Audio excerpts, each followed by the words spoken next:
नमस्कार प्रिय मित्रों, मैं ज्योतिषकार कमल आप सबका हार्दिक अभिनंदन करता हूं आपके अपने इस प्यारे यूट्यूब चैनल एस्ट्रो कमल में। दोस्तों, आज हम भारत की ऐसी एक शक्ति की साधना के बारे में बात करना चाहते हैं जिसका लोहा अच्छे मानते थे।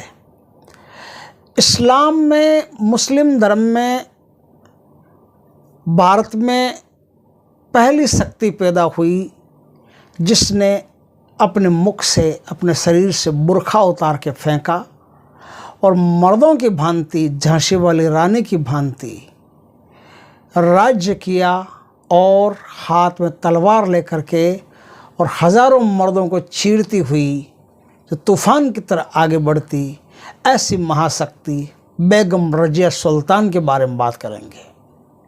बेगम रज़िया सुल्तान की साधना भारत की साधनाओं में एक महान साधना गिनी जाती है जिसका कोई जोड़ तोड़ नहीं, और इतनी पवित्र साधना कि जितना पवित्र हनुमान जी की साधना होती है, ऐसी पवित्र साधना ये बेगम रज़िया सुल्तान 1700 ईस्वी सन में अपने भारत देश में ये पैदा हुई और इस्लाम की पहली लड़की थी जिसने अपने दम पर जीवन को जिया। कुछ बातें इसकी भी ज़िंदगी में घटित हुई जिसके कारण से इसको भी परेशानियां भोगनी पड़ी। जिससे प्रेम करती थी उससे विवाह नहीं हो पाया। जिससे विवाह हुआ, अल्तुनिया नाम का शासक था, व्यक्ति था, उससे इसका विवाह हुआ। वो अल्तुनिया इसके मुकाबले ज़्यादा शक्तिशाली नहीं था। बहराम से इसका युद्ध हुआ। ये एक ऐसी रूह है जो 3 भागों में बंट गई। अल्तुनिया से जब इसका युद्ध हुआ तो हज़ारों लड़ाकों ने इसके ऊपर एक साथ हमला किया और इसके शरीर को कई टुकड़ों में विभाजित कर दिया। युद्ध हुआ, युद्ध में वीरांगना हारी नहीं। युद्ध में ये वीरांगना तलवार से लड़ती सर कट गया, फिर भी लड़ती रही और इसके शरीर के कई टुकड़े हो गए। उन टुकड़ों को अलग अलग स्थानों पर दफनाया गया। इसलिए इस स्त्री के दिल में कुछ बातें ऐसी रह गई जिससे इसकी रूह को 3 भागों में विभक्त होना पड़ा।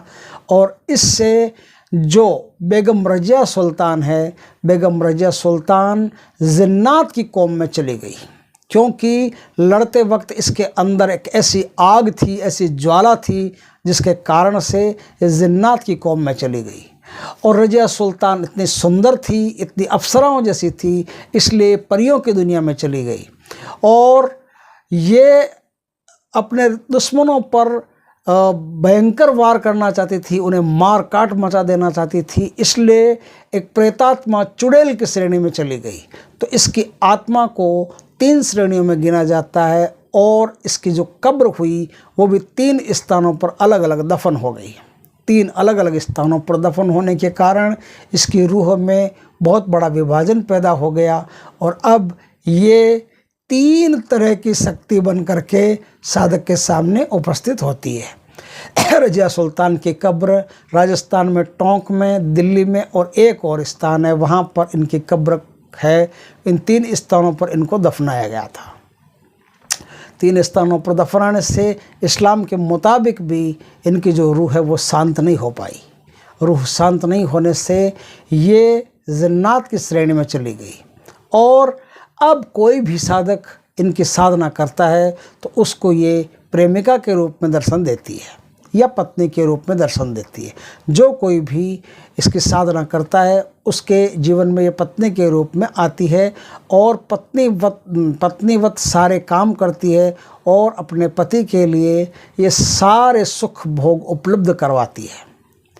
पति के दुश्मनों को ये छोड़ती नहीं। पति के जीवन में या प्रेमी के जीवन में जो कोई भी संकट होता है उसे ये मिटा देती है। बस शर्त इतनी है कि वो किसी अन्य महिला से प्रेम या विवाह नहीं कर सकता, या विवाहित हो तो अपनी पत्नी को छोड़ना पड़ता है, वरना रज़िया सुल्तान की रूह जो है वो उसकी पत्नी के लिए हानिकारक हो सकती है। इस प्रकार से रज़िया सुल्तान की जो साधना है वो अपने आप में बहुत टॉप साधना मानी जाती है। इस साधना की विशेषता है कि ये साधना पूर्ण पवित्रता से ही होती है। 100% पवित्र आदमी होगा, रहेगा मन से, वचन से, कर्म से, तो ही इस साधना को कर पाता है। वरना आम आदमी के सामने अपवित्र स्थिति में रजिया सुल्तान कभी दर्शन नहीं देती, कभी उनके सामने नहीं आती। रजिया सुल्तान की साधना करने के लिए नौचंदी जुम्मेरात के दिन से आपको साधना में बैठना पड़ता है। अब यहाँ मैं बता देता हूँ एक बात और। नौचंदी जुम्मेरात कहते कैसे हैं? नौचंदी जुम्मेरात, चांद की जो रात होती है जुम्मेरात, उसको जुम्मेरात बोलते हैं गुरुवार को। और गुरुवार की रात को ही क्यों साधना होती है? ये जुम्मेरात की रात को साधना इसलिए होती है क्योंकि अगला दिन जो है वो जुम्मा है और जुम्मे की रात मानी जाती है। जुम्मे की रात को साधना होती है। सनातन धर्म के जो पंचांग है और इस्लाम के जो पंचांग है उनमें थोड़ा थोड़ा फ़र्क है। सनातन धर्म में क्या होता है कि आज रविवार है तो रविवार को जो रात अब आएगी वो रविवार की रात मानी जाएगी। लेकिन इस्लाम में ऐसा नहीं है। इस्लाम में ऐसा है कि आज यदि रविवार है और रविवार शाम हो गई, अब रात हो गई, तो वो रात जो है वो सोमवार की मानी जाएगी। इसलिए नौचंदी जुम्मेरात का इसलिए कहा जाता है कि जुम्मेरात को जिससे कोई जुम्मेरात है, बृहस्पतिवार है, बृहस्पतिवार की जो रात होगी ना, उस दिन से साधना होगी तो वो जुम्मा मानी जाएगी, शुक्रवार मानी जाएगी। तो ऐसी शक्तियों की जो साधना होती है वो शुक्रवार के दिन से ही मानी जाती है। तो शुक्रवार के दिन से अगर मैं साधना कहूँ तो आप शुक्रवार की रात को साधना में बैठ जाओगे तो साधना नहीं होगी। शुक्रवार को मैं कहूँ तो आप गुरुवार की रात को साधना में बैठोगे तो शुक्रवार की रात वो मानी जाएगी। इस प्रकार से नौचंदी जुम्मेरात के दिन से इनकी साधना होती है। इनकी साधना खिलवत में होती है, एकांत में होती है, जहाँ कोई भी व्यक्ति आता जाता नहीं हो। ऐसे किसी स्थान का आप चुनाव कर लें और उसे पूरी तरह सुंदर और सुसज्जित कर लें। अच्छी तरह से खाली होना चाहिए लेकिन सुंदर, सुसज्जित और सुगंधित होना चाहिए। इत्रों की महकार वहाँ फूटनी चाहिए। और उस स्थान पर आप प्योर असली चमेली का तेल लेकर के आओगे, वो तेल आपके पास रहना चाहिए। उस तेल का मिट्टी का दीपक आप इस प्रकार से रखोगे कि दीपक की जो लोग है, आप जहाँ बैठोगे ना साधना करने के लिए उत्तर दिशा में, सुमाल में, उत्तर दिशा में मुँह करके आपको बैठना पड़ता है। तो उत्तर दिशा में मुँह करके बैठना पड़ता है। तो जहाँ आप बैठोगे उसके ठीक सामने, आँखों के ठीक सामने इस प्रकार की व्यवस्था कर लें कि दीपक आँखों के ठीक सामने रहे, आपकी रीढ़ की हड्डी सीधी रहे और आँखों के ठीक सामने दीपक रहे। बस इतनी ऊंचाई पर उस दीपक को आप कैसे भी सेटिंग करके, कोई यंत्र बना करके, कैसे भी करके उस दीपक को वहाँ आपको इस तरह से सेट करना है। तो उस दीपक की लौ में देखते देखते आपको साधना करनी है। और लौ में देखते देखते साधना तो करनी है, लेकिन साधना में बखूर भी जलाना है। बखूर भी जलाते रहना और साधना करते रहना। बस इस प्रकार से आप ये साधना करेंगे। साधना में एहराम करने के लिए एक सफ़ेद कपड़ा आपको पहनना पड़ेगा। जब तक साधना करने जाओ और साधना से वापस आओ तब तक एहराम का कपड़ा आपके पास रहेगा। और जिस समय आप साधना करो उस समय आपके शरीर पर एक भी कपड़ा नहीं रहना चाहिए। पूर्ण नग्नावस्था में ही इस साधना को किया जाता है। सफ़ेद कलर का आसन हो बैठने के लिए, और सफ़ेद कलर का आसन आपके लिए बैठने के लिए तो हो, और सफ़ेद कलर का ही आपका जो एहराम का कपड़ा हो वो हो। सर पे टोपी ओपी इसमें कोई आवश्यकता नहीं किसी चीज़ की। पूरा शरीर नग्न रहेगा और शरीर पर एक भी कोई दूसरी चीज़ नहीं रहेगी। यदि कोई अंगूठी, कड़ा कुछ भी पहन रखा हो तो वो भी आपको उतारना पड़ेगा। आपका शरीर जैसा माँ के गर्भ से पैदा हुए थे वैसा ही नग्न रहना चाहिए, तब ये साधना आपकी संपूर्ण होती है। इस साधना में आपको 40 दिन की साधना है। 40 दिन की साधना में आपको 1100 अमल रोज़ के करने पड़ते हैं। 1100 अमल रोज़ के करने पड़ते हैं। इसका पूरा विधि विधान आप किसी अच्छे आलिम से सीखें, क्योंकि यहाँ वीडियो में बताया हुआ विधि विधान किसी काम का नहीं है। जब तक आलिम से, गुरु से, आप उस्ताद से सीखते नहीं हैं तब तक कोई भी विधान काम का नहीं है। मैं ये नहीं कहता कि मुझसे सीखिए, मैं कहता हूँ कि किसी भी बढ़िया उस्ताद से, ज्ञानी से, इल्मी से, आलिम से आप जा कर के सीखिए, तभी आप इसको कर सकते हैं। वरना वीडियो में सिर्फ जानकारी मिलती है और जानकारी से आपको एक रास्ता मिल जाता है, उस रास्ते पर चल कर के आप आगे गुरु से मिल कर के साधना सीख सकते हो। तो ये साधना अपने आप में बड़ी ज़ोरदार साधना है। इसमें धन दौलत किसी चीज़ की कोई कमी नहीं रहती। आपके घर में यदि किसी को कोई परेशानी है तो उसकी सारी परेशानियां दूर हो सकती है, पूरे मोहल्ले की परेशानियां दूर हो सकती है।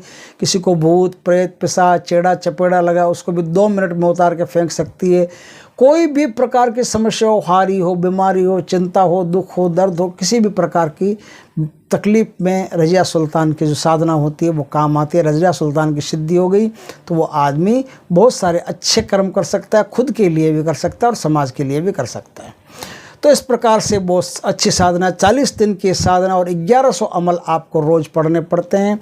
अमल में आपको चमेली के तेल पर देखते हुए अमल करना और बखूर जलाते जलाते ही इस अमल को करना है।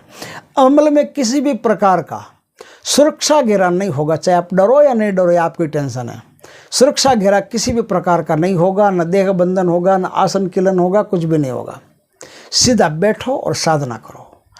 साधना के 11वें दिन से आपको रज़िया बेगम का एहसास होना शुरू हो जाएगा। अब आपको साधना में सुरक्षा घेरा कैसा लगाना है, क्या लगाना है, अब कोई कपड़े पहनने हैं कि नहीं पहनने हैं, अब कोई भोग लेके आना है कि नहीं आना है, भोग लाना है तो क्या लाना है, ये सब आपको रज़िया सुल्तान का साया जो आपके आसपास घूमेगा वो आपको सब कुछ बता देगा कि भाई तू साधना करने तो बैठा है, लेकिन जलेबी का भोग लेके आ, या कचौरी का भोग लेके आ, या समोसा ला, मिर्ची बड़ा ला, मिठाई ला, पेड़े ला, खीर ला, मेवा ला, मिष्टान ला, कुछ भी लेके आ, ये भोग इतनी तारीख को लगेगा, ये भोग इतनी तारीख को लगेगा, ये भोग इतनी तारीख को लगेगा, इस तारीख को तेरे को इस प्रकार से बैठना पड़ेगा, इस तारीख को इस प्रकार से बैठना पड़ेगा। 11वें दिन के बाद से जब अमल पुख्ता होने लगेगा जैसे जैसे वैसे वैसे उसके पास रज़िया सुल्तान का जो साया है वो घूमने लगेगा और साया घूमते घूमते उसको बहुत सारी चीज़ें बता देगा। आखिर में निडर होकर के उसको साधना करनी पड़ेगी और साधना करने के बाद में रज़िया सुल्तान फिर उसके साथ साथ उसके घर चली आएगी और उसके पत्नी बन करके रहेगी। उस व्यक्ति को अलग कमरा रखना पड़ेगा। अलग कमरा नहीं हो तो चिंता की कोई आवश्यकता नहीं है। रज़िया सुल्तान दूसरे ही दिन आपको मकान दिलवाने की क्षमता रखती है। आप रज़िया सुल्तान से कह दोगे कि हे देवी हमारे पास रहने के लिए स्थान नहीं है, एक ही कमरा जिसमें पूरा परिवार रहते हैं, तो दूसरे दिन आपके लिए पूरे अच्छे मकान की व्यवस्था कर सकते हैं कि उस मकान में जा कर के आप रहो। उस सारा कागज़ उसकी चिंता करने की आपको कोई ज़रूरत नहीं है। आप चाहो तो खुद का मकान भी आपको दे सकते हैं। सब कुछ पूरी व्यवस्था आपको मिल जाएगी, चिंता करने की कोई बात नहीं। सिर्फ आपको रज़िया सुल्तान अपनी पत्नी के रूप में या प्रेमिका के रूप में चाहिए, दूसरी किसी स्त्री से आप बात नहीं कर सकते। इस प्रकार से साधना, इस साधना में जो मंत्र काम आता है वो मंत्र आपको 1100 बार जपना पड़ता है। मंत्र है मैनल खबसे वल जन्नाश रज़िया बेगम हाजिर हो। मैनल खबसे वल जन्नास रज़िया बेगम हाजिर हो। इस मंत्र का 1100 बार रोज जाप करके आप इस साधना को सिद्ध कर सकते हैं, रज़िया बेगम की सिद्धि प्राप्त कर सकते हैं और बहुत सारे काम कर सकते हैं। दोस्तों वीडियो अच्छा लगे तो लाइक करना, कमेंट करना, शेयर करना और यदि पहली बार हमारे चैनल पर आए चैनल को सब्सक्राइब करना, पास में जो बेल आइकॉन का बटन है वो दबा देना ताकि हमारे ज्ञानवर्धक जानकारीपूर्ण वीडियो सबसे पहले आपके पास आ सके। जय श्री कृष्ण दोस्तों।